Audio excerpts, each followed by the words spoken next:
श्री अकाल टीवी 84 देख रहे सारे दर्शकों का स्वागत है। मैं हरप्रीत कौर ते बुलेटिन की शुरुआत करते हैं हेडलाइंस दे नाल। कैप्टन वालों कैबिनेट विच कीते फेरबदल ने छेड़ी चर्चा। विरोधी धिरां कैप्टन खिलाफ सियासत तो प्रेरित होकर कार्रवाई करन दे लगा रही ने इल्जाम, जबकि कांग्रेसी मंत्री अनुसार योग्यता अनुसार ही किया गया है फेरबदल। अकाली लीडर का 6 साल बच्चे ते कहर, कुट तोड़ी बांह। गुरदासपुर की शुगर मिल पनियाड़ के मौजूदा चेयरमैन सवालों के घेरे विच, पुलिस वालों मामला दर्ज कर जांच शुरू। संगरूर बोरवेल विच डिग्या फतेहवीर अजे भी 150 फुट थले फसिया, अजे भी नहीं कढ़िया जा सकिया बोरवेल विचों। कैमरे विच दिसी हिलजुल, प्रशासन ने लई फौज की मदद। इतिहासिक गुरुद्वारा श्री केसगढ़ साहिब के कोल बने बाजार नूं देर रात लगी भयानक अग, पूरी दी पूरी मार्केट सड़ के हुई स्वाह। फायर ब्रिगेड की कमी दे चलदियां होया वड्डा हादसा।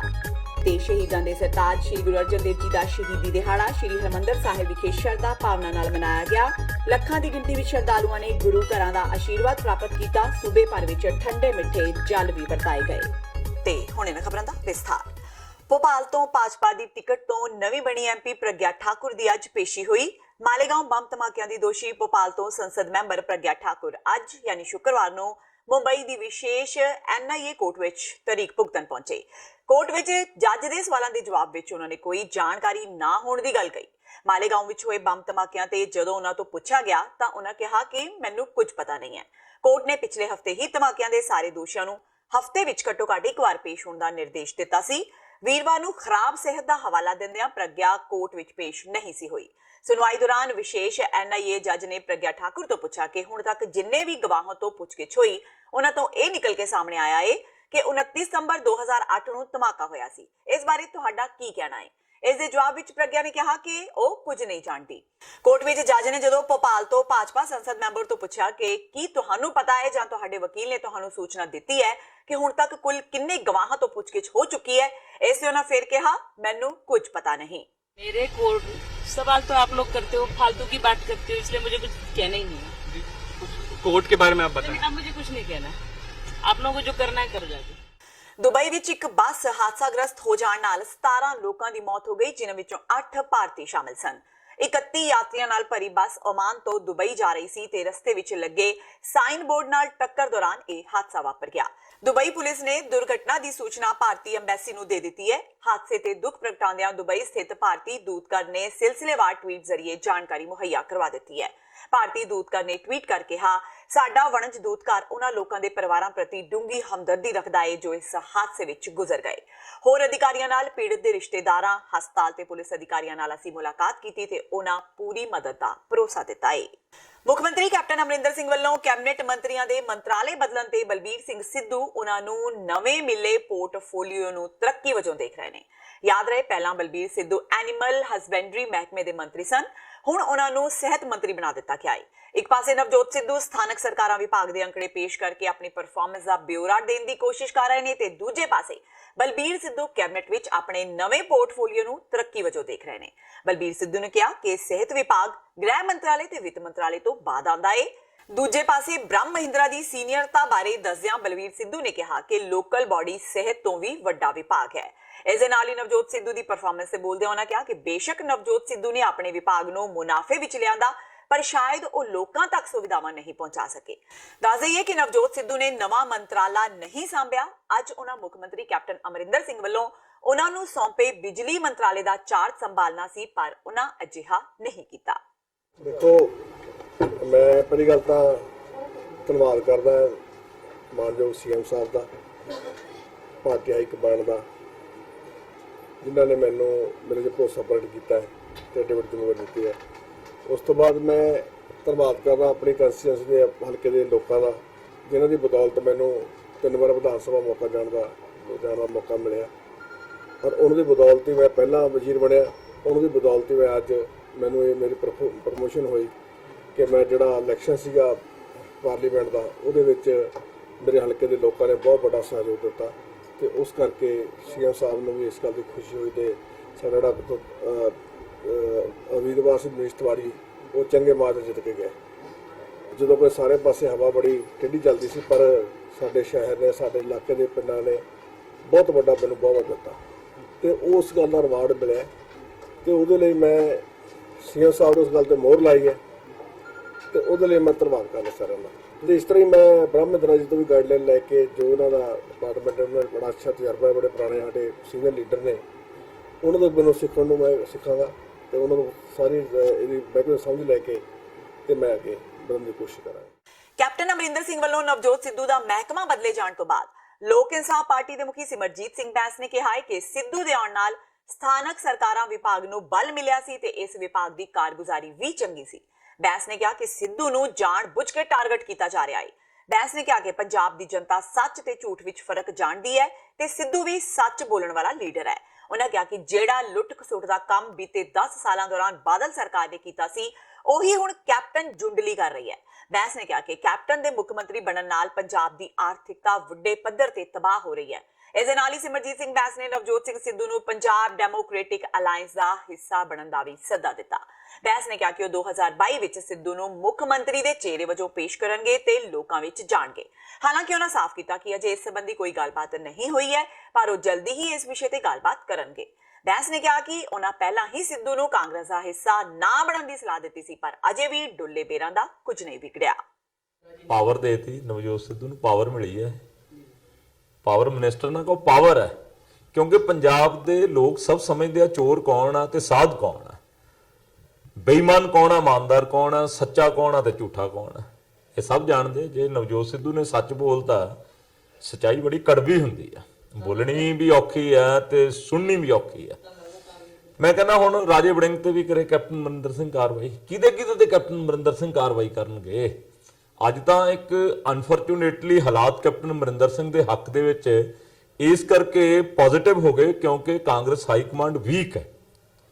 ਜੇ ਕਾਂਗਰਸ ਹਾਈ ਕਮਾਂਡ ਵੀਕ ਨਾ ਹੁੰਦੀ ਨਾ, ਲੋਕ ਸਭਾ ਦੇ ਵਿੱਚ ਪਾਵਰ 'ਚ ਕਾਂਗਰਸ ਹਾਈ ਕਮਾਂਡ ਆ ਜਾਂਦੀ ਤੇ ਕੈਪਟਨ ਅਮਰਿੰਦਰ ਸਿੰਘ ਦੀ ਛੁੱਟੀ ਤੈਅ ਸੀ, ਰੀਪਲੇਸ ਹੋ ਗਿਆ ਸੀ, ਮੁੱਖ ਮੰਤਰੀ ਦੀ ਕੁਰਸੀ ਤੇ ਬੰਦਾ ਨਵਾਂ ਆ ਜਾਣਾ ਸੀ। ਸੋ ਅੱਜ ਕੈਪਟਨ ਅਮਰਿੰਦਰ ਸਿੰਘ ਤੇ ਉਹਨਾਂ ਦੇ ਸਾਥੀ ਜਿਹੜੇ ਪੰਜਾਬ ਦੇ ਅੰਦਰ ਮਾਫੀਆ ਰਨ ਬਾਦਲ ਕਰਦੇ ਸੀ, ਅੱਜ ਉਹ ਸਾਰੇ ਦਾ ਸਾਰਾ ਕੈਪਟਨ ਦੀ ਜੁੰਡਲੀ ਕਰ ਰਹੀ ਹੈ। ਪੰਜਾਬ ਨੂੰ ਬਹੁਤ ਵੱਡੀ ਪੱਧਰ ਤੇ ਕੈਪਟਨ ਅਮਰਿੰਦਰ ਸਿੰਘ ਦੇ ਮੁੱਖ ਮੰਤਰੀ ਹੋਣ ਦਾ ਆਰਥਿਕਤਾ ਸਾਡੀ ਤਬਾਹ ਹੋ ਰਹੀ ਹੈ। ਬਹੁਤ ਵੱਡਾ ਲਾਸ ਕੱਲਾ ਕਾਂਗਰਸ ਪਾਰਟੀ ਨੂੰ ਨਹੀਂ, ਪੰਜਾਬ ਨੂੰ ਵੀ ਲਾਸ ਹੈਗਾ। ਅਸੀਂ ਨਵਜੋਤ ਸਿੱਧੂ ਨੂੰ ਪੀਡੀਏ ਵੱਲੋਂ, ਪੰਜਾਬ ਡੈਮੋਕ੍ਰੈਟਿਕ ਅਲਾਇੰਸ ਵੱਲੋਂ ਖੁੱਲਾ ਸੱਦਾ ਦਿੰਦੇ ਆ। ਪਹਿਲਾਂ ਬੀਜੇਪੀ ਨਾਲ ਨਹੀਂ ਬਣੀ, ਹੁਣ ਕਾਂਗਰਸ ਨਾਲ ਨਹੀਂ ਬਣੀ, ਕਿਉਂਕਿ ਵੱਡੀ ਪੱਧਰ ਤੇ ਇਹਨਾਂ ਪਾਰਟੀਆਂ ਦੇ ਅੰਦਰ ਜਿਹੜੇ ਲੋਕ ਨੇ ਉਹ ਕਰਪਟ ਨੇ, ਬਹੁਤ ਘੱਟ ਗਿਣਤੀ ਦੇ ਵਿੱਚ ਇਮਾਨਦਾਰ ਹੈਗੇ। ਸੋ ਅਸੀਂ ਖੁੱਲਾ ਸੱਦਾ ਦਿੰਦੇ ਆ, ਵਾਪਸ ਆ ਜਾਓ। 2022 ਦਾ ਤੁਹਾਨੂੰ ਮੁੱਖ ਮੰਤਰੀ ਪੇਸ਼ ਕਰਕੇ ਪੰਜਾਬ ਦੇ ਅੰਦਰ ਦੌਰਾ ਸਟਾਰਟ ਕਰਦੇ ਆ। ਮੁੱਖ ਮੰਤਰੀ ਕੈਪਟਨ ਅਮਰਿੰਦਰ ਸਿੰਘ ਵੱਲੋਂ ਕੈਬਨਿਟ ਮੰਤਰੀ ਸਿੱਧੂ ਦਾ ਵਿਭਾਗ ਬਦਲਣ ਬਾਰੇ ਬੋਲਦਿਆਂ ਸੰਸਦ ਮੈਂਬਰ ਰਵਨੀਤ ਸਿੰਘ ਬਿੱਟੂ ਨੇ ਕਿਹਾ ਹੈ ਕਿ ਨਵਜੋਤ ਸਿੱਧੂ ਦਾ ਕੈਪਟਨ ਨਾਲ ਜੋ ਵੀ ਵਿਵਾਦ ਸੀ, ਉਸ ਨੂੰ ਕੈਪਟਨ ਨਾਲ ਬੈਠ ਕੇ ਸੁਲਝਾ ਲੈਣਾ ਚਾਹੀਦਾ ਸੀ। ਉਹਨਾਂ ਕਿਹਾ ਕਿ ਬੀਤੇ ਦਿਨ ਹੋਈ ਕੈਬਨਿਟ ਮੀਟਿੰਗ ਦਾ ਸਿੱਧੂ ਨੂੰ ਬਾਈਕਾਟ ਨਹੀਂ ਸੀ ਕਰਨਾ ਚਾਹੀਦਾ। ਟਾਰਗੇਟ ਤਾਂ ਉਹਨਾਂ ਨੂੰ ਨਹੀਂ ਕੀਤਾ ਗਿਆ, ਪਰ ਜਿਹੜੀਆਂ ਗੱਲਾਂ ਜੇ ਚੰਗਾ ਹੁੰਦਾ ਉਹ ਮੁੱਖ ਮੰਤਰੀ ਸਾਹਿਬ ਕੋਲ ਜਾ ਕੇ ਜਿਹੜੀ ਗੱਲ ਇੱਕ ਇਸ਼ੂ ਰੇਜ਼ ਹੋਏ ਸੀ, ਉਹ ਇਸ਼ੂ ਜਿਵੇਂ ਉਹ ਪਹਿਲਾਂ ਕਲੀਅਰ ਕਰਦੇ ਸੀ ਉਹ ਕਲੀਅਰ ਕਰ ਲੈਂਦੇ। ਤੇ ਕੱਲ ਕੈਬਨਿਟ ਮੀਟਿੰਗ 'ਚ ਨਾ ਜਾ ਕੇ ਤੇ ਆਪਣੀ ਇੱਕ ਨਾਲ ਪ੍ਰੈਸ ਕਾਨਫਰੰਸ ਕਰਕੇ ਬਰਾਬਰ ਕਿਤੇ ਨਾ ਕਿਤੇ ਉਹ ਪਾੜਾ ਜਿਹੜਾ ਹੋਰ ਵਧਾ ਲਿਆ। ਤੇ ਇਹ ਫਿਰ ਉਦੋਂ ਬਾਅਦ ਗੱਲ ਜਿਹੜੀ ਆ ਉਹ ਚੀਫ ਮਿਨਿਸਟਰ ਸਾਹਿਬ ਨੇ ਦੇਖਣੀ ਹੁੰਦੀ ਆ ਵੀ ਕਿਹੜਾ ਮਹਿਕਮਾ ਕਿਹੜਾ ਚਲਾ ਸਕਦਾ, ਕਿੰਨਾ ਚੰਗਾ ਚਲਾ ਸਕਦਾ। ਪਾਵਰ ਦਾ ਮਹਿਕਮਾ ਦੇਤਾ, ਪਾਵਰ ਸਾਰੀ ਉਹਨਾਂ ਨੂੰ ਦੇਤੀ ਤੇ ਮੈਂ ਸਮਝਦਾ ਹੁਣ ਤੱਕ ਕਮੀ ਉਹ ਨਹੀਂ ਰਹਿਣੀ ਜਦੋਂ ਤੱਕ ਮਹਿਕਮਾ ਹੀ ਪਾਵਰ ਦਾ ਦੇਤਾ। ਕੈਬਨਿਟ ਦੇ ਫੇਰ ਬਦਲ ਤੇ ਕੈਬਨਿਟ ਮੰਤਰੀ ਭਾਰਤ ਭੂਸ਼ਣ ਆਸ਼ੂ ਨੇ ਕਿਹਾ ਹੈ ਕਿ ਕੈਬਨਿਟ ਵਿੱਚ ਫੇਰ ਬਦਲ ਕੈਪਟਨ ਅਮਰਿੰਦਰ ਸਿੰਘ ਦੇ ਨਿਰਦੇਸ਼ਾਂ ਤੇ ਹੋਇਆ ਹੈ ਤੇ ਜੇਕਰ ਕਿਸੇ ਦਾ ਮਹਿਕਮਾ ਬਦਲਿਆ ਗਿਆ ਹੈ ਤਾਂ ਉਹ ਲੋੜ ਦੇ ਮੁਤਾਬਕ ਹੀ ਬਦਲਿਆ ਗਿਆ ਹੈ। ਉਹਨਾਂ ਕਿਹਾ ਕਿ ਉਹਨਾਂ ਨੂੰ ਨਹੀਂ ਲੱਗਦਾ ਕਿ ਨਵਜੋਤ ਸਿੱਧੂ ਆਪਣਾ ਵਿਭਾਗ ਬਦਲੇ ਜਾਣ ਤੇ ਨਾਰਾਜ਼ ਨੇ। ਇਸ ਮੌਕੇ ਬੀਤੇ ਦਿਨ ਸਾਕਾ ਨੀਲਾ ਤਾਰਾ ਨੂੰ ਲੈ ਕੇ ਖਰਾਬ ਹੋਏ ਮਾਹੌਲ ਤੇ ਬੋਲਦਿਆਂ ਰਵਨੀਤ ਬਿੱਟੂ ਨੇ ਕਿਹਾ ਕਿ ਇੱਕ ਦਿਨ ਹੀ ਹੁੰਦਾ ਹੈ ਜਦੋਂ ਦੋਵੇਂ ਧਿਰਾਂ ਆਮੋ ਸਾਹਮਣੇ ਹੁੰਦੀਆਂ ਨੇ, ਉਂਝ ਤਾਂ ਬਾਕੀ ਦਿਨ ਸਾਰੇ ਇਕੱਠੇ ਹੀ ਰਹਿੰਦੇ ਨੇ। ਉਹਨਾਂ ਕਿਹਾ ਕਿ ਸਭ ਨੂੰ ਭਾਈਚਾਰਕ ਸਾਂਝ ਨੂੰ ਬਰਕਰਾਰ ਰੱਖਣਾ ਚਾਹੀਦਾ ਹੈ। ਨਾਰਾਜ਼ਗੀ ਹੋਣੀ ਨਹੀਂ ਚਾਹੀਦੀ, ਬੜੇ ਸਾਡੇ ਕਾਬਲ ਮੈਂਬਰ ਨੇ। ਬਾਕੀ ਪੋਰਟਫੋਲੀਓ ਕਿਹਨੂੰ ਕੀ ਦੇਣਾ ਇਹ ਪ੍ਰੈਰੋਗੇਟਿਵ ਸਾਡੇ ਚੀਫ ਮਿਨਿਸਟਰ ਸਾਹਿਬ ਦਾ ਜੀ, ਉਹਨਾਂ ਨੇ ਦੇਖਣਾ ਹੈ। ਦੇਖੋ ਕਿਤੇ ਨਾ ਕਿਤੇ ਇਹ ਗੱਲ ਸਮਝਣੀ ਚਾਹੀਦੀ ਆ, ਆਪਾਂ ਸਾਰੇ ਰੋਜ਼ ਇਕੱਠੇ ਰਹਿੰਦੇ ਆ, ਰੋਜ਼ ਹਿੰਦੂ ਸਿੱਖ ਮੁਸਲਿਮ ਸਾਈ ਆਪਾਂ ਨਾਲ ਗਵਾਂਢੀ ਰੋਜ਼ ਸਭ ਕੁਝ ਆਪਾਂ ਇਕੱਠੇ ਰਹਿੰਦੇ ਆ। ਤੇ ਫਿਰ ਇਸ ਦਿਨ ਆ ਕੇ ਕਿਉਂ ਇਹੋ ਜਿਹੀ ਗੱਲ ਕਰਨੀ ਹੁੰਦੀ ਹੈ, ਕਿਉਂ ਟੈਨਸ਼ਨ ਕਰਨੀ ਹੁੰਦੀ ਹੈ। ਤੇ ਇਸ ਕਰਕੇ ਇਹਨੂੰ ਕਿਸ ਤਰੀਕੇ ਨਾਲ ਹੋਰ ਸਖਤੀ ਨਾਲ ਵੀ ਲਿਆ ਜਾਊਗਾ ਜਿਹੜੇ ਇਹੋ ਜਿਹੇ ਜਿਹੜੇ ਤੱਤਵ ਨੇ ਜਿਹੜੀਆਂ ਇਹ ਚੀਜ਼ਾਂ ਕਰਦੇ ਆ, ਕਿਉਂਕਿ ਬਾਹਰੋਂ ਆ ਕੇ ਜਿਹੜੇ ਬਾਹਰਲੇ ਏਜੰਸੀਆਂ ਦੇ ਬੰਦੇ ਨੇ ਉਹ ਕਿਤੇ ਨਾ ਕਿਤੇ ਕੋਈ ਨਾ ਕੋਈ ਬੰਦੇ ਨੂੰ ਭਟਕਾ ਕੇ ਇਹੋ ਜਿਹੀਆਂ ਕੋਸ਼ਿਸ਼ਾਂ ਉਹ ਕਰਵਾਉਂਦੇ ਆ। ਹਮੇਸ਼ਾ ਉਹਨਾਂ ਦੀ ਇਹ ਗੱਲ ਰਹਿੰਦੀ ਆ, ਪਰ ਅਸੀਂ ਇਹ ਲੋਕਾਂ ਨੂੰ ਸਖਤੀ ਨਾਲ ਲਵਾਂਗੇ। ਦਿੱਲੀ ਦੀ ਆਮ ਆਦਮੀ ਪਾਰਟੀ ਦੀ ਸਰਕਾਰ ਵੱਲੋਂ ਔਰਤਾਂ ਨੂੰ ਮੁਫਤ ਸਫ਼ਰ ਦੀ ਸਹੂਲਤ ਦੇਣ ਤੇ ਅਕਾਲੀ ਆਗੂਆਂ ਨੇ ਤਿੱਖਾ ਪ੍ਰਤੀਕਰਮ ਦਿੱਤਾ ਹੈ।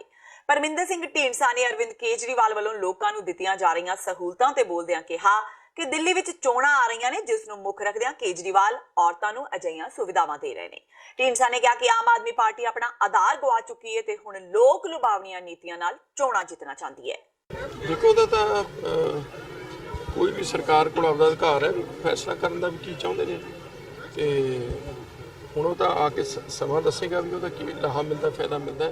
ਮੇਰੀ ਗੱਲ ਸੁਣੋ, ਇਹ ਤਾਂ ਗੱਲਾਂ ਨੇ, ਇਹ ਤਾਂ ਅੱਜ ਨਹੀਂ, ਇਹ ਪਹਿਲਾਂ ਵੀ ਕਈ ਵਾਰ ਹੋਈਆਂ ਨੇ ਗੱਲਾਂ, ਚਰਚਾ ਚੱਲਦੀ ਰਹਿੰਦੀਆਂ, ਐਸੀ ਕੋਈ ਗੱਲ ਨਹੀਂ। ਤੇ ਹੁਣ ਵੇਲਾ ਹੋ ਗਿਆ ਬ੍ਰੇਕ ਦਾ। ਬਾਕੀ ਦੀਆਂ ਖਬਰਾਂ ਇਸ ਬ੍ਰੇਕ ਤੋਂ ਬਾਅਦ।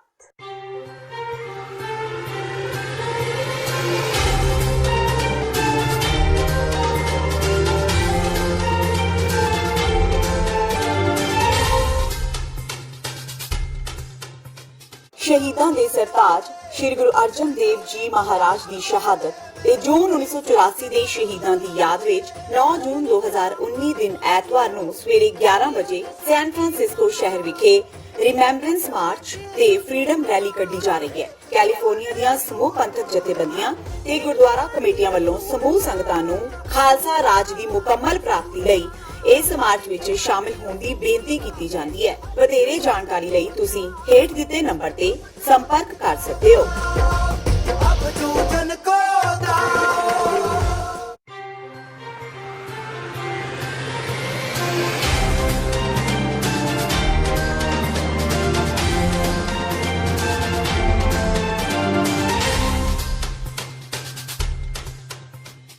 ਬ੍ਰੇਕ ਤੋਂ ਬਾਅਦ ਟੀਵੀ 84 ਦੇ ਖਬਰਾਂ ਦੇ ਬੁਲੇਟਿਨ ਵਿੱਚ ਸਵਾਗਤ ਹੈ। ਵਧਦੇ ਹਾਂ ਅਗਲੀ ਖਬਰ ਵੱਲ। ਗੁਰਦਾਸਪੁਰ ਦਾ ਇੱਕ ਅਕਾਲੀ ਆਗੂ ਇੱਕ ਬੱਚੇ ਨਾਲ ਕੁੱਟਮਾਰ ਕਰਨ ਕਾਰਨ ਵਿਵਾਦਾਂ ਵਿੱਚ ਘਿਰ ਗਿਆ ਹੈ। ਗੁਰਦਾਸਪੁਰ ਸ਼ੂਗਰ ਮਿਲ ਪਨਿਆੜ ਦੇ ਮੌਜੂਦਾ ਚੇਅਰਮੈਨ ਤੇ ਅਕਾਲੀ ਆਗੂ ਮਹਿੰਦਰਪਾਲ ਸਿੰਘ ਨੇ ਪਿੰਡ ਕੋਟਾ ਦੇ ਇੱਕ 6 ਸਾਲਾ ਬੱਚੇ ਨੂੰ ਖੇਤਾਂ ਵਿੱਚ ਡੰਡਿਆਂ ਨਾਲ ਬੁਰੀ ਤਰ੍ਹਾਂ ਕੁੱਟਿਆ, ਜਿਸ ਨਾਲ ਬੱਚੇ ਦਾ ਇੱਕ ਹੱਥ ਟੁੱਟ ਗਿਆ। ਬੱਚੇ ਦੀ ਗਲਤੀ ਸਿਰਫ ਇੰਨੀ ਸੀ ਕਿ ਉਹ ਚੇਅਰਮੈਨ ਮਹਿੰਦਰਪਾਲ ਕੋਟਾ ਦੇ ਖੇਤਾਂ ਵਿੱਚੋਂ ਲੰਘ ਰਿਹਾ ਸੀ। ਇੰਨਾ ਹੀ ਨਹੀਂ, ਨਾਬਾਲਗ ਦੇ ਰੋਲਾ ਪਾਉਣ ਤੇ ਉਸ ਨੂੰ ਬਚਾਉਣ ਲਈ ਆਈ ਮਾਂ ਨੂੰ ਵੀ ਕੋਟਾ ਨੇ ਥੱਪੜ ਮਾਰੇ ਤੇ ਧਮਕੀ ਦਿੱਤੀ ਕਿ ਜੋ ਕਰਨਾ ਹੈ ਕਰ ਲੋ, ਮੇਰਾ ਕੋਈ ਕੁਝ ਨਹੀਂ ਵਿਗਾੜ ਸਕਦਾ, ਮੇਰੀ ਉੱਪਰ ਤੱਕ ਪਹੁੰਚ ਹੈ। ਉਕਤ ਅਕਾਲੀ ਆਗੂ ਵੱਲੋਂ ਬੱਚੇ ਦੀ ਇੰਨੀ ਬੁਰੀ ਤਰੀਕੇ ਨਾਲ ਕੁੱਟਮਾਰ ਕੀਤੀ ਗਈ ਕਿ ਉਸ ਦੇ ਸਰੀਰ ਤੇ ਡੰਡਿਆਂ ਦੇ ਨਿਸ਼ਾਨ ਸਾਫ਼ ਦਿਖਾਈ ਦੇ ਰਹੇ ਨੇ। ਬੱਚੇ ਦੇ ਪਿਤਾ ਸੰਜੀਵ ਕੁਮਾਰ ਨੇ ਦੱਸਿਆ ਕਿ ਜਦੋਂ ਉਹ ਬੇਟੇ ਨੂੰ ਲੈ ਕੇ ਸ਼ਿਕਾਇਤ ਕਰਨ ਪੁਲਿਸ ਕੋਲ ਗਿਆ ਤਾਂ ਉੱਥੇ ਉਹਨਾਂ ਨੂੰ ਰਾਜ਼ੀਨਾਮਾ ਕਰਨ ਲਈ ਕਿਹਾ ਗਿਆ। ਉਹਨਾਂ ਦੇ ਮਨਾ ਕਰਨ ਤੇ ਥਾਣਾ ਮੁਖੀ ਨੇ ਉਹਨਾਂ ਨੂੰ ਸਿਵਲ ਹਸਪਤਾਲ ਭੇਜ ਦਿੱਤਾ। ਮੈਡੀਕਲ ਕਰਵਾਉਣ ਤੋਂ ਬਾਅਦ ਉਸਨੇ ਪਿੰਡ ਦੀ ਸਰਪੰਚ ਨੂੰ ਫੋਨ ਕੀਤਾ ਤਾਂ ਉਹਨਾਂ ਨੇ ਸੰਜੀਵ ਤੇ ਉਸਦੇ ਬੱਚੇ ਨੂੰ ਅਦਾਲਤ ਬੁਲਾ ਕੇ ਜ਼ਿਲ੍ਹਾ ਕਾਨੂੰਨੀ ਸੇਵਾ ਅਥਾਰਟੀ ਨਾਲ ਮਿਲਵਾਇਆ। ਇਸ ਤੋਂ ਬਾਅਦ ਮਹਿੰਦਰਪਾਲ ਤੇ ਧਾਰਾ 323 ਤੇ ਜੁਵੇਨਾਈਲ ਜਸਟਿਸ ਐਕਟ 2015 ਤਹਿਤ ਮਾਮਲਾ ਦਰਜ ਕਰ ਲਿਆ ਗਿਆ ਹੈ। ਮੈਂ ਮਹਿੰਦਰਪਾਲ ਨੇ ਨਾ ਬਹੁਤ ਮਾਰਿਆ। ਕਿਉਂ? ਮੈਂ ਮੇਰੀ ਗੇਂਦ ਟਰਾਲੀ ਵਿੱਚ ਬੈ ਗਈ ਤਾਂ ਕਰਕੇ। ਮੈਂ ਕਿ ਮੇਰੀ ਮੰਮਾ ਪਾਣੀ ਡਾਣ ਆਏ, ਮੈਂ ਵੀ ਉਹਦੇ ਪਿੱਛੇ ਆ ਮੇਰੀ ਗਿਰਦੀ ਗੇਂਦ ਨਾ ਬੋਲ और ट्राली से पै गई तो फटाफट तू तेरी पता नहीं कल के मैंने इन्नियां लाशां पाइयां कोई हिसाब नहीं कुत्ते अम्मा जो तुम गंद पाए रे पिंड विच। उस बाद मेरी मम्मा छडान गई तो ਉਹਦੇ ਵਿੱਚ ਬਿਨਾਂ ਮਾਰਤੀਆਂ ਨਾਲ ਛੋਟੀਆਂ ਵੀ। इसमें यार कौंटे पिंड का 6 साल का बच्चा है, वो किसी की पैड़ी 'ਚ चल गया खेडदा ਮਹਿੰਦਰਪਾਲ ਸਿੰਘ ਕੌਂਟੇ ਨਾਂ ਦਾ ਬੰਦਾ ਜਿਹਦੀ ਪੈੜੀ 'ਚ ਗਿਆ ਸੀਗਾ, ਉਹਨੇ ਪ੍ਰਾਣੀਆਂ ਨਾਲ ਕੁੱਟਿਆ ਇਹਨਾਂ ਦੇ ਦੱਸਣ ਮੁਤਾਬਕ। ਔਰ ਉਸ ਬੱਚੇ ਦਾ ਇਹਨੇ ਮੈਡੀਕਲ ਕਰਵਾਇਆ, ਕੋਲ 5 ਸੱਟਾਂ ਆਈਆਂ ਉਹਦੀ ਬੈਕ ਤੇ ਔਰ ਹਿਪਸ ਤੇ। FIR ਲੌਂਚ ਕਰ ਰਹੇ ਹਾਂ, ਉਹਦੇ ਬਾਅਦ ਕੇਸ ਨੂੰ ਇਨਵੈਸਟੀਗੇਟ ਕਰਾਂਗੇ। ਸੀਜੀਐਮ ਸਾਹਿਬ ਦੇ ਪੇਸ਼ ਹੋਏ ਸੀ ਜਾ ਕੇ, ਸੀਜੀਐਮ ਸਾਹਿਬ ਨੇ ਲੀਗਲ ਅਥਾਰਟੀ ਵਾਲੇ ਬੰਦੇ ਭੇਜੇ ਨੇ। ਇਤਿਹਾਸਿਕ ਗੁਰਦੁਆਰਾ ਸ਼੍ਰੀ ਕੇਸਗੜ੍ਹ ਸਾਹਿਬ ਦੇ ਕੋਲ ਬਣੇ ਬਾਜ਼ਾਰ ਨੂੰ ਦੇਰ ਰਾਤ ਭਿਆਨਕ ਅੱਗ ਲੱਗ ਗਈ। ਅੱਗ ਇੰਨੀ ਭਿਆਨਕ ਸੀ ਕਿ ਪਲਾਂ ਵਿੱਚ ਹੀ ਪੂਰੀ ਦੀ ਪੂਰੀ ਮਾਰਕੀਟ ਸੜ ਕੇ ਸੁਆਹ ਹੋ ਗਈ। ਇਸ ਅੱਗ ਵਿੱਚ ਨਾ ਸਿਰਫ 40 ਤੋਂ ਵੱਧ ਦੁਕਾਨਾਂ ਸੜੀਆਂ, ਬਲਕਿ 2 ਟਿੱਪਰ ਤੇ 2 ਗੱਡੀਆਂ ਵੀ ਇਸ ਅੱਗ ਦੀ ਲਪੇਟ ਵਿੱਚ ਆ ਗਈਆਂ। ਜਿਸ ਵੇਲੇ ਹਾਦਸਾ ਵਾਪਰਿਆ, ਲੋਕ ਸੁੱਤੇ ਪਏ ਸਨ ਤੇ ਅਚਾਨਕ ਇੱਕ ਦੁਕਾਨ ਵਿੱਚ ਰੱਖੇ ਸਿਲੰਡਰ ਦੇ ਫਟਣ ਨਾਲ ਹੋਏ ਧਮਾਕੇ ਦੀ ਆਵਾਜ਼ ਸੁਣ ਕੇ ਲੋਕ ਜਾਗੇ ਤੇ ਅੱਗ ਬੁਝਾਉਣ ਦੀਆਂ ਕੋਸ਼ਿਸ਼ਾਂ ਕੀਤੀਆਂ। ਇਲਾਕੇ ਵਿੱਚ ਕੋਈ ਵੀ ਫਾਇਰ ਬ੍ਰਿਗੇਡ ਨਾ ਹੋਣ ਕਰਕੇ ਰੋਪੜ ਤੇ ਨੰਗਲ ਤੋਂ ਫਾਇਰ ਬ੍ਰਿਗੇਡ ਬੁਲਾਈ ਗਈ, ਪਰ ਉਸ ਦੇ ਪਹੁੰਚਣ ਤੱਕ ਕਾਫੀ ਨੁਕਸਾਨ ਹੋ ਚੁੱਕਾ ਸੀ। ਲੋਕਾਂ ਦੀਆਂ ਨਜ਼ਰਾਂ ਦੇ ਸਾਹਮਣੇ ਉਹਨਾਂ ਦੀਆਂ ਦੁਕਾਨਾਂ ਸੜ ਚੁੱਕੀਆਂ ਸਨ।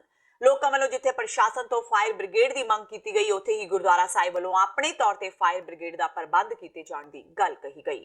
ਸੁੱਤੇ ਵੇ ਭੱਜੇ ਆਏ ਅਸੀਂ ਜਦ ਦੇਖਿਆ ਇੱਥੇ ਪਹਿਲਾਂ ਉਹ ਪਾਰਲੀ ਮਾਰਕੀਟ 'ਚ ਚੀਜ਼ ਲੱਗੀ ਵੀ ਲੱਗਦੀ ਕਿਸੇ ਨੇ ਕੋਈ ਉਹ ਨਹੀਂ ਕੀਤੀ ਹੈਲਪ ਨਹੀਂ ਕੀਤੀ ਜਾਂ ਉਹਨੇ ਚਿੰਨ ਸਾਡੀਆਂ ਦੁਕਾਨਾਂ ਬਚ ਜਾਣੀਆਂ ਦੀਆਂ ਦੇਖਦੇ ਸਾਰਾ ਕੁਝ ਸੜ ਕੇ ਤਬਾਹ ਹੋ ਗਿਆ। ਕੋਈ ਪ੍ਰਬੰਧ ਨਹੀਂ, ਪਾਣੀ ਵਾਲੀ ਗੱਡੀ ਕੋਈ ਨਹੀਂ ਆਈ ਹੈ, ਹੁਣ ਆਈ ਗੱਡੀ ਦਾ ਅੱਧਾ ਘੰਟਾ ਹੋਇਆ ਜੀ ਆਈ ਸਾਰਾ ਕੁਝ ਸਾਡਾ 15-20 ਲੱਖ ਦਾ ਕਿੱਥੇ ਭਾਜੀ ਲੱਖਾਂ ਕਰੋੜਾਂ ਰੁਪਇਆ ਦਾ ਨੁਕਸਾਨ ਹੋ ਗਿਆ ਜੀ ਭਾਜੀ ਉਹਦੇ ਸਿਰ ਤੇ ਦੁਕਾਨਾਂ ਦੇ ਸਿਰ ਤੇ ਸਾਰੇ ਇੱਥੇ ਆਪ ਚਲਾਉਂਦੇ ਦੁਕਾਨਾਂ ਜੀ? ਹਾਂਜੀ ਬੇਟਾ ਚਲਾਉਂਦਾ।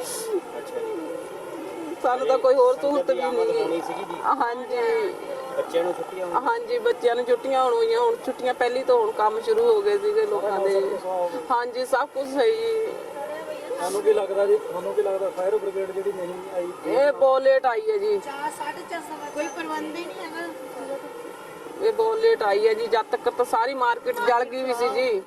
ਸੰਗਰੂਰ ਜ਼ਿਲ੍ਹੇ ਦੇ ਪਿੰਡ ਭਗਵਾਨਪੁਰਾ ਵਿਖੇ ਬੀਤੇ ਕੱਲ ਇੱਕ ਬੋਰਵੈਲ ਵਿੱਚ ਡਿੱਗੇ 2 ਸਾਲਾ ਫਤਿਹਵੀਰ ਸਿੰਘ ਨੂੰ ਬਾਹਰ ਕੱਢਣ ਦੀਆਂ ਕੋਸ਼ਿਸ਼ਾਂ ਵੱਡੀ ਪੱਧਰ ਤੇ ਜਾਰੀ ਨੇ।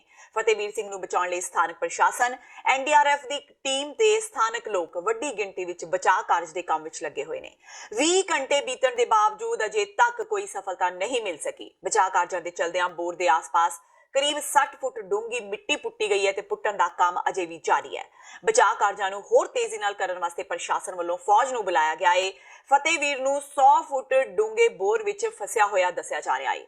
बच्चे तक डॉक्टरां दी देख रेख विच ऑक्सीजन पहुंचाई जा रही है। बचाव कार्ज विच लगियां टीमां वल्लों फतेहवीर नूं बाहर कढण लई हर संभव वख-वख तरीके अपनाए जा रहे ने। देखो जिहड़ा बॉडी का इम्यूनिटी सिस्टम हुंदा है जां डिफेंसिव मैकेनिज्म हुंदा है उहदे बारे कोई भी कुछ नहीं कह सकदा हुंदा, पर जिस तरीके नाल जे उहदी रेस्पिरेशन मेनटेन रहिंदी है तो वो किसी वेले कई बारी इन्ने हालातां च भी बच्चा जिहड़ा जिंदा रह सकदा है। सो ਇਹਦੇ ਚ ਆਪਾਂ ਹੋਪ ਨੂੰ ਕਿਸੇ ਵੇਲੇ ਵੀ ਡਿਨਾਈ ਨਹੀਂ ਕਰ ਸਕਦੇ। ਇਸੇ ਕਰਕੇ ਜਿਹੜੀਆਂ ਪਹਿਲਾਂ ਆਪਣਾ ਜਿਹੜਾ ਆਪਰੇਸ਼ਨ ਸੀ ਜੇ ਕਿਤੇ ਉਹ ਕਾਮਯਾਬ ਹੋ ਜਾਂਦਾ ਉਹਦੇ ਨਾਲ ਜ਼ਿਆਦਾ ਚਾਂਸਸ ਸਾਡੇ ਹੋ ਸਕਦੇ ਸੀ, ਪਰ ਕਿਉਂਕਿ ਉਹ ਬੋਰੀ 'ਚ ਫਸੇ ਹੋਏ ਹੋਣ ਕਰਕੇ ਉਹ ਅੱਗੇ ਤੱਕ ਉਹਦਾ ਜਿਹੜਾ ਡਾਇਮੀਟਰ ਸੀ ਘੱਟ ਸੀ ਉਹ ਨਹੀਂ ਨਿਕਲ ਸਕਿਆ। ਪਰ ਸਾਡੀਆਂ ਡਾਕਟਰੀ ਟੀਮਾਂ ਜਿਹੜੀਆਂ ਨੇ ਇੱਥੇ ਤੈਨਾਤ ਨੇ ਦਿਨ ਰਾਤ, ਔਰ ਅੱਗੇ ਦੇ ਵੀ ਕਿੱਥੇ ਅਸੀਂ ਲੈ ਕੇ ਜਾਣਾ ਇਹਨਾਂ ਨੂੰ ਕਲੀਅਰ ਕੱਟ ਡਾਇਰੈਕਸ਼ਨ ਦਿੱਤੀਆਂ ਹੋਈਆਂ ਨੇ। ਹਰ ਤਰ੍ਹਾਂ ਦੇ ਪ੍ਰਬੰਧ ਅਸੀਂ ਕੀਤੇ ਹੋਏ ਨੇ। ਜੇ ਸਾਨੂੰ ਸੰਗਰੂਰ ਸਿਵਲ ਹਸਪਤਾਲ ਚਲ ਜਾਣਾ ਪੈਂਦਾ ਜਾਂ ਇੱਕ ਸੰਗਰੂਰ ਦੇ ਅਸੀਂ ਪ੍ਰਾਈਵੇਟ ਜਿਹੜਾ ਕਲੀਨਿਕ ਹੈ ਜਿੱਥੇ ਵੈਂਟੀਲੇਟਰ ਦੀ ਸੁਵਿਧਾ ਮੌਜੂਦ ਹੈ ਉਸ ਨੂੰ ਵੀ ਅਸੀਂ ਡਾਇਰੈਕਸ਼ਨ ਦੇ ਦਿੱਤੀ ਹੋਈ ਹੈ ਵੀ ਜੇ ਲੋੜ ਪਈ ਤੁਹਾਡੇ ਕੋਲ ਰਜਿੰਦਰਾ ਹਸਪਤਾਲ ਵੀ ਅਸੀਂ ਟੈਲੀਫੋਨ ਕਰਕੇ ਉਹਨਾਂ ਨੂੰ ਅਰੇਂਜਮੈਂਟ ਕਰਨ ਲਈ ਕਹਿ ਦਿੱਤਾ ਹੋਇਆ। ਕਿੰਨੇ ਡਾਕਟਰ ਅਵੇਲੇਬਲ ਇਸ ਚੀਜ਼ ਨੂੰ? ਉਰੇ ਇਸ ਟਾਈਮ 3 ਟੀਮਾਂ ਜਿਹੜੀਆਂ ਨੇ ਅਵੇਲੇਬਲ ਨੇ, ਹਰ ਇੱਕ ਟੀਮ 'ਚ ਤਕਰੀਬਨ 2-2 ਡਾਕਟਰ ਨੇ। ਸੋ ਤੇ ਲੌਂਗੋਵਾਲ ਤੋਂ ਵੀ ਟੀਮਾਂ ਆਈਆਂ ਹੋਈਆਂ ਨੇ, ਸੁਨਾਮ ਤੋਂ ਵੀ ਟੀਮਾਂ ਆਈਆਂ ਹੋਈਆਂ ਨੇ ਤੇ ਸਿਵਲ ਹਸਪਤਾਲ ਸਾਡੇ ਸੰਗਰੂਰ ਤੋਂ ਵੀ ਟੀਮਾਂ ਆਈਆਂ ਹੋਈਆਂ ਨੇ। ਇਸ ਕਰਕੇ ਕਿਸੇ ਤਰੀਕੇ ਦੀ ਵੀ ਜੇ ਅਸੀਂ ਜੋ ਸਾਡੇ ਲੈਵਲ ਤੇ ਕਰ ਸਕਦੇ ਹਾਂ ਉਹਦਾ ਯੋਗਦਾਨ ਅਸੀਂ ਪੂਰਾ ਪਾਵਾਂਗੇ, ਬਾਕੀ ਪਰਮਾਤਮਾ ਦੇ ਹੱਥ 'ਚ। हक सच धर्म ते मनुखी आजादी दी रखिया दे उच्चे आदर्श लई शहादत देने वाले शहीदां दे सरताज पंचम पातशाह साहिब श्री गुरु अर्जन देव जी सिख धर्म दे प्रथम शहीद गुरु ने। उन्हां वल्लों दित्ती गई शहादत सिख कौम लई ओ शक्ति बन के उभरी जिस तो अगवाई लैके सिख पंथ ने शहादतां दी एक अजिही लड़ी सिरजी जिसदा दुनिया के धार्मिक इतिहास अंदर होर कोई मुकाबला नहीं कर सकिया। शहीदां दे सरताज श्री गुरु अर्जन देव जी दा शहीदी दिहाड़ा श्री हरमंदर साहिब विखे शरदा भावना नाल मनाया गया। इस दौरान हजारां दी गिनती विच श्रद्धालुआं ने गुरु घर दा आशीर्वाद प्राप्त किया। इस मौके श्री हरमंदर साहिब विखे ठंडे मिठे जल भी वरताए गए। इस दौरान श्रद्धालुआं नूं गुरु जी दी जीवनी बारे भी जाणू करवाया गया। आज पंजवें पातशाह सतगुरु साहिब श्री गुरु अर्जन देव पातशाह जी का महान शहीदी पुरब दिहाड़ा है। अज असीं गुरुद्वारा मंजी साहब गुरुद्वारा रामसर साहब के उस स्थान पर खड़े हाँ जिस स्थान पर सतगुरु पंजवें पातशाह श्री गुरु अर्जन देव पातशाह जी ने कलयुगी जीवन के उजाल वास्ते श्री सुखमनी साहब बाणी का उच्चारण करवाया। ये महान बाणी सुखां की मनी सुखां की बरछत्ती जो है ये जीवन के इंसान के 24 घंटे में 24,000 श्वास हैं। इस बाणी के 24 श्लोक हैं तो 24,000 शब्द हैं। जो प्राणी इस बाणी का ये जाप करता है उसके सारे 24,000 श्वास दिन के सफल होंगे हैं। क्योंकि ये स्थान गुरुद्वारा रामसर साहब गुरु अर्जन देव पातशाह जी का जिस स्थान पर सतगुरु जी श्री सुखमनी साहब बाणी का उच्चारण किया ਅਤੇ ਨਾਲ ਹੀ ਗੁਰਦੁਆਰਾ श्री रामसर साहब जो कलयुगी जीवन के ध्यान वास्ते सतगुरु श्री गुरु अर्जन देव पातशाह जी ने भादर सुद 1 वाले दिन इस स्थान पर श्री गुरु ग्रंथ साहब जी के वीर की संपादना करने तो उपरंत इस स्थान तो श्री गुरु ग्रंथ साहब जी के पावन स्वरूप गुरुद्वारा सचखंड श्री हरमंदर साहब विखे नगर कीर्तन में जाके अज के महान पुरब से संगतां इस स्थान पर बड़े समय लंबे समय तो जुड़ियां हैं। संगतां ਜਲ ਪਾਣੀ ਦੀ ਸੇਵਾ ਨਿਭਾ ਰਹੀਆਂ ਹਨ। ਮਿੱਠੇ ਤੇ ਠੰਡੇ ਜਲ ਦੀਆਂ ਛਬੀਲਾਂ ਲਗਾ ਰਹੀਆਂ ਹਨ। ਗੁਰੂ ਕੇ ਅਸਥਾਨ ਦੇ ਉੱਤੇ ਗੁਰਦੁਆਰਾ ਰਾਮਸਰ ਸਾਹਿਬ ਦੇ ਮਹਾਨ ਸਰੋਵਰ ਤੇ ਸੰਗਤਾਂ ਇਸ਼ਨਾਨ ਪਾਣੀ ਕਰਕੇ ਆਪਣੇ ਜੀਵਨ ਨੂੰ ਸਫਲਾ ਕਰ ਰਹੀਆਂ ਹਨ। ਗਾਇਕ ਮਾਸਟਰ ਸਲੀਮ ਦੀ ਇੱਕ ਵਿਆਹ ਦੇ ਪ੍ਰੋਗਰਾਮ ਦੌਰਾਨ ਪੇਸ਼ਕਾਰੀ ਦਿੰਦੇ ਹੋਏ ਇੱਕ ਵੀਡੀਓ ਸੋਸ਼ਲ ਮੀਡੀਆ ਤੇ ਵਾਇਰਲ ਹੋ ਰਹੀ ਹੈ। ਇਸ ਵੀਡੀਓ ਵਿੱਚ ਗਾਇਕ ਮਾਸਟਰ ਸਲੀਮ ਫੋਟੋਗ੍ਰਾਫਰਾਂ ਨਾਲ ਗਲਤ ਤਰੀਕੇ ਨਾਲ ਬੋਲਦੇ ਹੋਏ ਮਜ਼ਾਕ ਕਰਦੇ ਨਜ਼ਰ ਆ ਰਹੇ ਨੇ। ਇਸ ਵੀਡੀਓ ਦੇ ਵਾਇਰਲ ਹੋਣ ਨਾਲ ਪੰਜਾਬ ਫੋਟੋਗ੍ਰਾਫਰ ਐਸੋਸੀਏਸ਼ਨ ਤੇ ਪੰਜਾਬ ਭਰ ਦੇ ਫੋਟੋਗ੍ਰਾਫਰਾਂ ਵਿੱਚ ਰੋਸ ਦੀ ਲਹਿਰ ਹੈ। ਬੇਸ਼ੱਕ ਇਸ ਵੀਡੀਓ ਦੇ ਵਾਇਰਲ ਹੋਣ ਤੋਂ ਬਾਅਦ ਮਾਸਟਰ ਸਲੀਮ ਵੱਲੋਂ ਫੋਟੋਗ੍ਰਾਫਰ ਵੀਰਾਂ ਤੋਂ ਮਾਫੀ ਮੰਗੀ ਗਈ ਹੈ, ਪਰ ਅਜੇ ਵੀ ਫੋਟੋਗ੍ਰਾਫਰ ਵੀਰਾਂ ਵੱਲੋਂ ਇਸ ਵੀਡੀਓ ਸੰਬੰਧੀ ਰੋਸ ਪ੍ਰਗਟਾਇਆ ਜਾ ਰਿਹਾ ਹੈ। ਫੋਟੋਗ੍ਰਾਫਰ ਜਿਹੜੇ ਹੁੰਦੇ ਨਾ ਉਹਨਾਂ ਮਾਮਿਆਂ ਨੂੰ ਜਿੱਥੋਂ ਮਰਜ਼ੀ ਜਗ੍ਹਾ ਮਿਲੇ ਉਹ ਜਿੱਥੇ ਮਰਜ਼ੀ ਵੜ ਜਾਂਦੇ। ਉਹ ਭਰਾਵਾ ਦੂਲਾ ਦੁਲਹਨ ਅੱਜ ਦੇ ਮਹਿਫਲ ਦੇ ਹੀਰੋ ਉਹ ਨੇ, ਤੂੰ ਉਹਨਾਂ ਨੂੰ ਪਿੱਛੇ ਕਰਕੇ ਫੋਟੋ ਮੈਂ ਹੱਸਦਾ ਖੇਡਦਾ ਰਹਿਣਾ ਸਟੇਜ ਤੇ ਮੈਨੂੰ ਲੱਗਦਾ ਮੈਂ ਹੱਸਦੇ ਖੇਡਦੇ ਰੌਂ 'ਚ ਹੀ ਉਹ ਗੱਲ ਕਹਿ ਗਿਆ ਕਿ ਯਾਰ ਇਹ ਜਿੱਥੇ ਮਰਜ਼ੀ ਵੜ ਜਾਂਦੇ ਨੇ ਮੇਰੇ ਭਰਾ ਜਾਂ ਸਾਡੀ ਗਲੀ 'ਚ ਇੱਦਾਂ ਕਹਿ ਦਿੰਦੇ ਉਹ ਮਾਮਾ ਕੀ ਹਾਲ ਆ ਤੇਰਾ, ਉੱਦਾਂ ਮੈਂ ਕਹਿ ਬੈਠਾ ਹਾਂ। ਤੇ ਪਰ ਮੇਰਾ ਕੋਈ ਮਨਸ਼ਾ ਨਹੀਂ ਸੀ ਕਿ ਮੈਂ ਆਪਣੇ ਕਿਸੇ ਫੋਟੋਗ੍ਰਾਫਰ ਵੀਰ ਨੂੰ ਕੋਈ ਉਹਦਾ ਮਨ ਹਰਟ ਕਰਾਂ ਜਾਂ ਉਹਨੂੰ ਦੁਖੀ ਕਰਾਂ ਹੈ ਜਾਂ ਜਿੰਨੇ ਵੀ ਮੇਰੇ ਭਰਾ ਨੇ ਸਾਰੇ ਮੇਰੇ ਫੋਟੋਗ੍ਰਾਫਰ ਵੀਰ ਉਹਨਾਂ ਨੂੰ ਇਹ ਬੇਨਤੀ ਹੈ ਕਿ ਯਾਰ ਮੈਂ ਤੁਹਾਨੂੰ ਬਹੁਤ ਪਿਆਰ ਕਰਦਾ, ਤੁਸੀਂ ਮੈਨੂੰ ਪਿਆਰ ਕਰੋ। ਇਹ ਛੋਟਾ ਮੋਟਾ ਜਿਹੜਾ ਮਜ਼ਾਕ ਚੱਲਦਾ ਰਹਿੰਦਾ ਉਹ ਮੈਂ ਐਜ਼ ਏ ਤੁਹਾਡਾ ਭਰਾ ਜਾਂ ਐਜ਼ ਏ ਤੁਹਾਡਾ ਛੋਟਾ ਭਰਾ ਜਾਂ ਵੱਡਾ ਭਰਾ, ਕਈਆਂ ਦਾ ਮੈਂ ਵੱਡਾ ਭਰਾ ਕਈਆਂ ਦਾ ਮੈਂ ਛੋਟਾ ਭਰਾ, ਤੇ ਉਹਨਾਂ ਸਾਰਿਆਂ ਨੂੰ ਐਜ਼ ਏ ਮੈਂ ਹਾਸਾ ਮਜ਼ਾਕ ਜਿਹਾ ਕਹਿ ਗਿਆ, ਪਰ ਮੇਰੀ ਦਿਲੀ ਜਾਂ ਮੇਰੇ ਮਨ 'ਚ ਕੁਝ ਵੀ ਇਦਾਂ ਦਾ ਗਲਤ ਜਾਂ ਕੁਝ ਵੀ ਮਾੜਾ ਨਹੀਂ ਹੈ ਤੁਹਾਡੇ ਪ੍ਰਤੀ। ਲਾਲਚ ਬੁਰੀ ਬਲਾਏ, ਇਹ ਕਹਾਵਤ ਅਸੀਂ ਸਾਰਿਆਂ ਨੇ ਸੁਣੀ ਹੈ, ਪਰ ਇਸ ਦੇ ਬਾਵਜੂਦ ਲਾਲਚ ਕਾਰਨ ਅਸੀਂ ਆਪਣੀ ਖੂਨ ਪਸੀਨੇ ਦੀ ਕਮਾਈ ਗਵਾ ਬੈਠਦੇ ਹਾਂ। ਮਾਮਲਾ ਹੁਸ਼ਿਆਰਪੁਰ ਜ਼ਿਲ੍ਹੇ ਦੇ ਤਲਵਾੜੇ ਕਸਬੇ ਦਾ ਹੈ, ਜਿੱਥੇ ਲੋਕਾਂ ਨੇ ਇੱਕ ਅਜਿਹੀ ਕੰਪਨੀ ਵਿੱਚ ਆਪਣੇ ਪੈਸੇ ਇਨਵੈਸਟ ਕਰ ਦਿੱਤੇ ਜੋ ਉਹਨਾਂ ਦੀ ਰਕਮ ਦੁੱਗਣੀ ਕਰਨ ਦਾ ਵਾਅਦਾ ਕਰਦੀ ਸੀ। ਲੋਕਾਂ ਨੇ ਬਿਨਾਂ ਜਾਂਚ ਪੜਤਾਲ ਕੀਤੇ ਆਪਣੇ ਪੈਸੇ ਫੋਰਚੂਨ ਨਾਂ ਦੀ ਕੰਪਨੀ ਵਿੱਚ ਲਗਾ ਦਿੱਤੇ। ਪੀੜਤਾਂ ਮੁਤਾਬਕ ਫੋਰਚੂਨ ਨਾਂ ਦੀ ਕੰਪਨੀ ਨੇ 2015 ਵਿੱਚ ਉਹਨਾਂ ਦੇ ਇਲਾਕੇ ਵਿੱਚ ਆਪਣਾ ਦਫ਼ਤਰ ਖੋਲ੍ਹਿਆ ਤੇ ਇਹ ਪ੍ਰਚਾਰ ਕੀਤਾ ਕਿ ਛੇਤੀ ਹੀ ਉਹ ਉਹਨਾਂ ਦਾ ਰੁਪਇਆ ਦੁੱਗਣਾ ਕਰ ਦੇਵੇਗੀ। ਪਰ ਸਾਲ ਬਾਅਦ ਜਦ ਉਹਨਾਂ ਨੂੰ ਕੁਝ ਨਾ ਮਿਲਿਆ ਤੇ ਉਹਨਾਂ ਨੂੰ ਅਹਿਸਾਸ ਹੋਇਆ ਕਿ ਉਹਨਾਂ ਨਾਲ ਠੱਗੀ ਹੋ ਗਈ ਹੈ। ਧੋਖਾ ਖਾਦੇ ਲੋਕਾਂ ਨੇ ਪੁਲਿਸ ਨੂੰ ਸ਼ਿਕਾਇਤ ਕੀਤੀ। ਪੁਲਿਸ ਨੇ ਪੀੜਤਾਂ ਦੀ ਸ਼ਿਕਾਇਤ ਤੇ ਮਾਮਲਾ ਤਾਂ ਪਿਛਲੇ ਸਾਲ ਹੀ ਦਰਜ ਕਰ ਲਿਆ ਸੀ, ਪਰ ਅਜੇ ਤੱਕ ਉਹਨਾਂ ਨੇ ਕਿਸੇ ਦੀ ਗ੍ਰਿਫਤਾਰੀ ਨਹੀਂ ਕੀਤੀ। ਸਰ ਵੀ ਸਾਡੀ ਫੋਰਚੂਨ ਕੰਪਨੀ ਦਾ ਪੈਸਾ ਲਿਆ ਜੀ, ਮਾਲਕ ਇਹਦਾ ਰੁਪਿੰਦਰ ਰਿੱਕੀ ਜੀਰੇ ਤੋਂ ਤੇ ਮਲਾਣ ਵਾਲਾ ਸਾਂ ਜਤਿੰਦਰ ਕਪੂਰ ਪਠਾਨਕੋਟ ਜਗਿਆਲ ਦਾ। ਤੇ ਕਾਫੀ ਟਾਈਮ ਮਤਲਬ ਸਾਡਾ ਕੰਮ ਮਤਲਬ 2015 ਸਾਡੀ ਇਹ ਕੰਪਨੀ ਸਟਾਰਟ ਹੋਈ। ਕਾਫੀ ਮਤਲਬ ਪੈਸਾ ਸਾਡਾ ਲੱਗਾ ਹੈ, ਲੋਕਾਂ ਦਾ ਸਾਡੇ ਪੰਜਾਬ ਦਾ ਵੀ ਹਿਮਾਚਲ ਦਾ ਵੀ ਨਹੀਂ ਗੱਲ ਕੋ ਬਣੀ ਆਉਣਾ ਅੱਜ ਆਉਣਾ ਕੱਲ੍ਹ ਨਹੀਂ ਹੈ ਸਾਡੇ। ਹਾਰ ਕੇ ਅਸੀਂ SSP ਹੁਸ਼ਿਆਰਪੁਰ ਉੱਥੇ ਅਸੀਂ ਆਪਣੀ ਦਿੱਤੀ ਐਪਲੀਕੇਸ਼ਨ, ਥਾਣੇ ਵਾਲੇ ਨੇ ਫਿਰ ਕੋਈ ਗੌਰ ਨਹੀਂ ਕੀਤੀ। ਅੱਜ ਕਰਨੇ ਪਰਚਾ ਕੱਲ੍ਹ ਕਰਨੇ ਆ। ਫਿਰ ਉਹ ਤੋਂ ਬਾਅਦ ਅਸੀਂ DSP ਦਸੂਹੇ ਨੂੰ ਮਾਰ ਕੀਤੀ, ਉਹਨਾਂ ਨੇ ਫਿਰ ਤਲਵਾੜੇ ਥਾਣੇ ਨੂੰ ਕਰਾਇਆ ਸਤਨਾਮ ਸਿੰਘ ਨੂੰ, ਉਹਨਾਂ ਨੇ ਫਿਰ ਕੋਈ ਗੌਰ ਨਹੀਂ ਕੀਤੀ। ਫਿਰ ਅਸੀਂ ਮੁੜ ਕੇ SSP ਹੁਸ਼ਿਆਰਪੁਰ ਫਿਰ ਅਸੀਂ ਮੁੜ ਕੇ ਗਏ ਹਾਂ ਕਿ ਸਰ ਸਾਡਾ ਇੱਕ ਮਤਲਬ ਪਰਚਾ ਨਹੀਂ ਦਾਇਰ ਕਰੇਗਾ। ਫਿਰ ਉਹਨੇ ਕਹਿੰਦੇ ਤਸੱਲੀ ਦਵਾਈ ਕਿ ਕੋਈ ਗੱਲ ਨਹੀਂ, ਅਸੀਂ ਮੁੜ ਕੇ ਤੁਹਾਨੂੰ ਕਹਿ ਕੇ ਤੁਹਾਡਾ ਪਰਚਾ ਦਾਇਰ ਕਰਾਣੇ। ਮੁੜ ਕੇ ਫਿਰ ਸਾਡੀ ਕੋਈ ਕਾਰਵਾਈ ਨਹੀਂ ਹੋਈ। ਪੁਲਿਸ ਕੋਲ ਜਾਂਦੇ ਤੁਹਾਨੂੰ ਪੁਲਿਸ ਕੋਲ ਨਹੀਂ ਜਾਂਦੇ ਸਾਨੂੰ ਕੋਈ ਸਾਲ ਹੀ ਲਾ ਲਓ ਜੀ, ਸਾਲ ਹੋ ਗਿਆ ਜੀ, ਸਾਡੀ ਕੋਈ ਕਾਰਵਾਈ ਨਹੀਂ ਉਹਨਾਂ ਨੇ ਕੀਤੀ, ਕੋਈ ਪਰਚਾ ਦਾਇਰ। ਕਾਰਨ ਜਿਹੜਾ ਹੈਗਾ ਕਿ ਕਾਰਵਾਈ ਨਹੀਂ ਹੋਈ, ਕਾਰਨ ਇਹੀ ਹੈਗਾ ਵੀ ਉਹਨਾਂ ਨੂੰ ਪੁਲਿਸ ਵਾਲਿਆਂ ਨੇ ਪੈਸੇ ਚੜ੍ਹ ਕੇ ਸਤਨਾਮ ਸਿੰਘ ਨੂੰ ਪੈਸੇ ਚੜ੍ਹਨ ਦੇ ਕਾਰਨ ਕਰੀਗੇ ਉਹ ਨਹੀਂ ਗੌਰ ਕਰੇਗੀ, ਕਿਉਂਕਿ ਫੋਨ ਤੋਂ ਉਹਨਾਂ ਦੀ ਗੱਲਾਂ ਸਾਡੇ ਸਾਹਮਣੇ ਵੀ ਹੋਈਆਂ ਮਾਲਕ ਨਾਲ, ਤੇ ਇਹਨਾਂ ਨੇ ਕੋਈ ਗੌਰ ਨਹੀਂ ਕੀਤੀ ਸਤਨਾਮ ਸਿੰਘ ਨੇ। ਤੇ ਇਹ ਸਨ ਹੁਣ ਤੱਕ ਦੀਆਂ ਖਬਰਾਂ। ਜਾਂਦੇ ਇੱਕ ਵਾਰ ਫੇਰ ਨਜ਼ਰ ਮਾਰਦੇ ਹਾਂ ਮੁੱਖ ਖਬਰਾਂ ਤੇ। ਕੈਪਟਨ ਵੱਲੋਂ ਕੈਬਨਿਟ ਵਿੱਚ ਕੀਤੇ ਫੇਰ ਬਦਲ ਨੇ ਛੇੜੀ ਚਰਚਾ। ਵਿਰੋਧੀ ਧਿਰਾਂ ਕੈਪਟਨ ਖਿਲਾਫ ਸਿਆਸਤ ਤੋਂ ਪ੍ਰੇਰਿਤ ਹੋ ਕੇ ਕਾਰਵਾਈ ਕਰਨ ਦੇ ਲਗਾ ਰਹੀਆਂ ਨੇ ਇਲਜ਼ਾਮ, ਜਦਕਿ ਕਾਂਗਰਸੀ ਮੰਤਰੀਆਂ ਅਨੁਸਾਰ ਯੋਗਤਾ ਅਨੁਸਾਰ ਹੀ ਕੀਤਾ ਗਿਆ ਹੈ ਫੇਰ ਬਦਲ। ਅਕਾਲੀ ਲੀਡਰ ਦਾ 6 ਸਾਲਾ ਬੱਚੇ ਤੇ ਕਹਿਰ, ਕੁੱਟ ਤੋੜੀ ਬਾਂਹ। ਗੁਰਦਾਸਪੁਰ ਦੀ ਸ਼ੂਗਰ ਮਿਲ ਪਨਿਆੜ ਦੇ ਮੌਜੂਦਾ ਚੇਅਰਮੈਨ ਸਵਾਲਾਂ ਦੇ ਘੇਰੇ ਵਿੱਚ, ਪੁਲਿਸ ਵੱਲੋਂ ਮਾਮਲਾ ਦਰਜ ਕਰ ਜਾਂਚ ਸ਼ੁਰੂ। ਸੰਗਰੂਰ ਬੋਰਵੈਲ ਵਿੱਚ ਡਿੱਗਿਆ ਫਤਿਹਵੀਰ ਅਜੇ ਵੀ 150 ਫੁੱਟ ਥੱਲੇ ਫਸਿਆ, ਅਜੇ ਵੀ ਨਹੀਂ ਕੱਢਿਆ ਜਾ ਸਕਿਆ ਬੋਰਵੈਲ ਵਿੱਚੋਂ। ਕੈਮਰੇ ਵਿੱਚ ਦਿਸੀ ਹਿਲਜੁਲ, ਪ੍ਰਸ਼ਾਸਨ ਨੇ ਲਈ ਫੌਜ ਦੀ ਮਦਦ। ਇਤਿਹਾਸਿਕ ਗੁਰਦੁਆਰਾ ਸ਼੍ਰੀ ਕੇਸਗੜ੍ਹ ਸਾਹਿਬ ਦੇ ਕੋਲ ਬਣੇ ਬਾਜ਼ਾਰ ਨੂੰ ਦੇਰ ਰਾਤ ਲੱਗੀ ਭਿਆਨਕ ਅੱਗ, ਪੂਰੀ ਦੀ ਪੂਰੀ ਮਾਰਕੀਟ ਸੜ ਕੇ ਹੋਈ ਸਵਾਹ। ਫਾਇਰ ਬ੍ਰਿਗੇਡ ਦੀ ਕਮੀ ਦੇ ਚਲਦਿਆਂ ਹੋਇਆ ਵੱਡਾ ਹਾਦਸਾ। ਤੇ ਸ਼ਹੀਦਾਂ ਦੇ ਸਰਤਾਜ ਸ਼੍ਰੀ ਗੁਰੂ ਅਰਜਨ ਦੇਵ ਜੀ ਦਾ ਸ਼ਹੀਦੀ ਦਿਹਾੜਾ ਸ਼੍ਰੀ ਹਰਿਮੰਦਰ ਸਾਹਿਬ ਵਿਖੇ ਸ਼ਰਧਾ ਭਾਵਨਾ ਨਾਲ ਮਨਾਇਆ ਗਿਆ। ਲੱਖਾਂ ਦੀ ਗਿਣਤੀ ਵਿੱਚ ਸ਼ਰਧਾਲੂਆਂ ਨੇ ਗੁਰੂ ਘਰਾਂ ਦਾ ਆਸ਼ੀਰਵਾਦ ਪ੍ਰਾਪਤ ਕੀਤਾ। ਸੂਬੇ ਭਰ ਵਿੱਚ ਠੰਡੇ ਮਿੱਠੇ ਜਲ ਵੀ ਵਰਤਾਏ ਗਏ। ਇਸ ਦੇ ਨਾਲ ਹੀ TV 84 ਦਾ ਖਬਰਾਂ ਦਾ ਇਹ ਬੁਲੇਟਿਨ ਖਤਮ ਹੁੰਦਾ ਹੈ। ਮੈਨੂੰ ਹਰਪ੍ਰੀਤ ਕੌਰ ਨੂੰ ਦਿਓ ਇਜਾਜ਼ਤ। ਸਤਿ ਸ਼੍ਰੀ ਅਕਾਲ।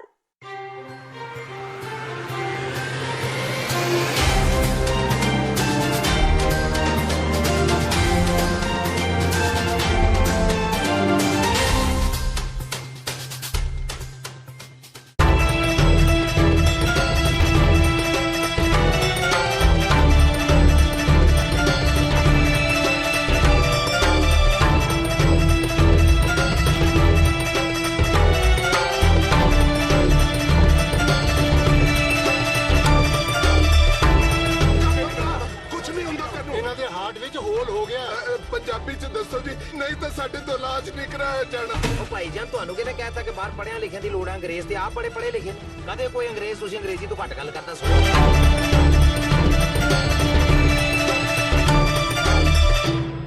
ਉੱਤਰ ਤੋਂ ਲੈ ਕੇ ਦੱਖਣ ਤੱਕ, ਪੂਰਬ ਤੋਂ ਲੈ ਕੇ ਪੱਛਮ ਤੱਕ, ਸਿਰਫ ਖਬਰ ਨਹੀਂ ਬਲਕਿ ਖਬਰ ਦੀ ਤਹਿ ਤੱਕ। ਉਹ ਖਬਰਾਂ ਜੋ ਮਾਇਨੇ ਰੱਖਦੀਆਂ ਨੇ ਤੁਹਾਡੇ ਲਈ, ਸਾਡੇ ਲਈ। ਦੇਖਣਾ ਨਾ ਭੁੱਲੋ ਰੋਜ਼ਾਨਾ ਪੰਜਾਬੀ ਖਬਰਾਂ TV 84 ਤੇ। ਸ਼ਹੀਦਾਂ ਦੇ ਸਰਤਾਜ ਸ਼੍ਰੀ ਗੁਰੂ ਅਰਜਨ ਦੇਵ ਜੀ ਮਹਾਰਾਜ ਦੀ ਸ਼ਹਾਦਤ ਤੇ ਜੂਨ 1984 ਦੇ ਸ਼ਹੀਦਾਂ ਦੀ ਯਾਦ ਵਿੱਚ 9 ਜੂਨ 2019 ਦਿਨ ਐਤਵਾਰ ਨੂੰ ਸਵੇਰੇ 11 ਵਜੇ ਸੈਨ ਫਰਾਂਸਿਸਕੋ ਸ਼ਹਿਰ ਵਿਖੇ ਰਿਮੈਂਬਰੈਂਸ ਮਾਰਚ ਤੇ ਫਰੀडम ਰੈਲੀ ਕੱਢੀ ਜਾ ਰਹੀ ਹੈ। ਕੈਲੀਫੋਰਨੀਆ ਦੀਆਂ ਸਮੂਹ ਪੰਥਕ ਜਥੇਬੰਦੀਆਂ ਤੇ ਗੁਰਦੁਆਰਾ ਕਮੇਟੀਆਂ ਵੱਲੋਂ ਸਮੂਹ ਸੰਗਤਾਂ ਨੂੰ ਖਾਲਸਾ ਰਾਜ ਦੀ ਮੁਕੰਮਲ ਪ੍ਰਾਪਤੀ ਲਈ ਇਸ ਮਾਰਚ ਵਿੱਚ ਸ਼ਾਮਿਲ ਹੋਣ ਦੀ ਬੇਨਤੀ ਕੀਤੀ ਜਾਂਦੀ ਹੈ। ਵਧੇਰੇ ਜਾਣਕਾਰੀ ਲਈ ਤੁਸੀਂ ਹੇਠ ਦਿੱਤੇ ਨੰਬਰ ਤੇ ਸੰਪਰਕ ਕਰ ਸਕਦੇ ਹੋ।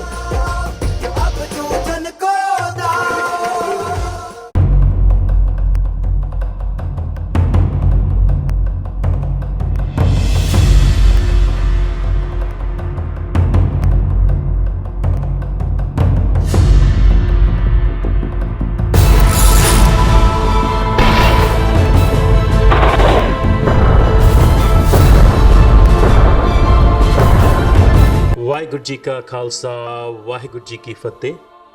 ਅੱਜ ਜਦੋਂ ਅਸੀਂ ਤੀਸਰੇ ਘੱਲੂਘਾਰੇ ਦੇ ਸ਼ਹੀਦਾਂ ਨੂੰ ਯਾਦ ਕਰ ਰਹੇ ਹਾਂ, ਜਿਨ੍ਹਾਂ ਨੇ 1984 'ਚ ਇੱਕ ਅਸਾਮੀ ਜੰਗ 'ਚ 300 ਦੇ ਕਰੀਬ ਸ਼ਹੀਦ ਸਿੰਘਾਂ ਨੇ ਸੰਤ ਜਰਨੈਲ ਸਿੰਘ ਖਾਲਸਾ ਭਿੰਡਰਾਂਵਾਲਿਆਂ ਦੀ ਅਗਵਾਈ ਵਿੱਚ 1 ਲੱਖ ਦੇ ਕਰੀਬ ਭਾਰਤੀ ਫੌਜ ਦੇ ਨਾਲ ਮੁਕਾਬਲਾ ਕੀਤਾ ਤੇ ਅਕਾਲ ਤਖਤ ਅਤੇ ਦਰਬਾਰ ਸਾਹਿਬ ਦੀ ਰਾਖੀ ਲਈ ਆਪਣੀਆਂ ਜਾਨਾਂ ਵਾਰੀਆਂ।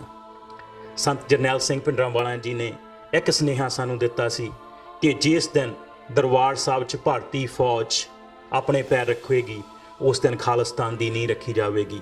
ਸੋ ਸਾਧ ਸੰਗਤ, ਖਾਲਿਸਤਾਨ ਦੀ ਨੀਂਹ ਜੋ ਜੂਨ 6 1984 ਨੂੰ ਰੱਖੀ ਗਈ ਸੀ, ਆਪਾਂ ਉਹਨਾਂ ਸਿੰਘਾਂ ਨੂੰ ਯਾਦ ਕਰਦਿਆਂ ਉਹਨਾਂ ਨੂੰ ਸ਼ਰਧਾਂਜਲੀ ਇਹੀ ਹੋਵੇਗੀ ਕਿ ਆਪਾਂ ਉਹਨਾਂ ਦਾ ਉਹ ਸੁਪਨਾ ਜੋ ਉਹਨਾਂ ਨੇ ਲਿਆ ਸੀ ਆਪਣੇ ਆਜ਼ਾਦ ਰਾਜ ਦਾ, ਉਸ ਦੇ ਲਈ ਉਸ ਵੱਲ ਨੂੰ ਵਧੀਏ ਤੇ ਆਪਣਾ ਰਾਜ ਪ੍ਰਾਪਤ ਕਰੀਏ। ਵਾਹਿਗੁਰੂ ਜੀ ਕਾ ਖਾਲਸਾ ਵਾਹਿਗੁਰੂ ਜੀ ਕੀ ਫਤਿਹ।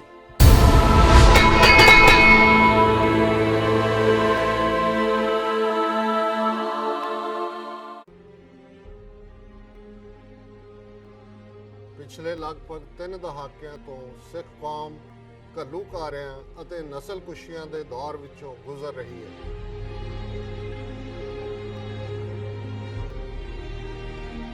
ਪਰ ਅਸੀਂ ਸੱਚ, ਹੱਕ, ਇਨਸਾਫ